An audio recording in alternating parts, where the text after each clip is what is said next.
tips and tricks that plumbers have shared with me about how they maximize the use of their tools to be more organized or to be more efficient.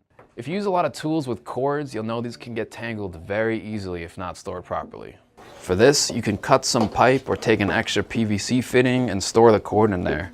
It works perfectly to keep all your tools organized. If you use shark bite fittings, you'll often use this small disconnect clip to take off your fitting, but these are very small and easy to lose. We stock these extra clips if you lose yours, but if you have a wrench on hand, just adjust it to the pipe size and pull it off. Having a few small magnets like these are going to be helpful and used for the next couple of tips. Everyone drops screws, fittings, and PEX parts like when you're installing anything, and it always goes into the hardest place. So if you have your magnet and a tape measure and this end isn't already magnetic, you just place it on the end and then you could reach anything anywhere. Then your measure becomes a long arm for small objects in tight spaces.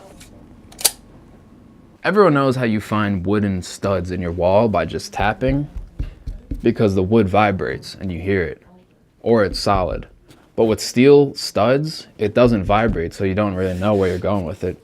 So that's why you use your little magnets and you run it across the wall and you feel for it. And I would suggest putting a plastic bag over this because you might scratch your wall when you're trying.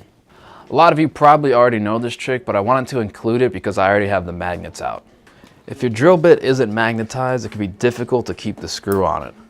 So you just place a small magnet at the base and then your drill bit will stay on all the time.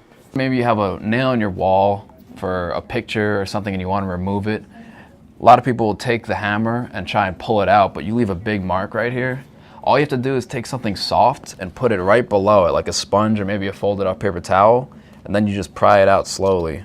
And then there's no mark down here. If you use a lot of pipe dope, you'll know that when it gets to the bottom of the can, this little brush doesn't really reach that, and you don't want to waste this stuff. So if you have a hammer, you can just, all you have to do is hammer it down and it'll be easy to reach the dope, so you don't have to waste it. I thought these tips were cool and I find myself often using them.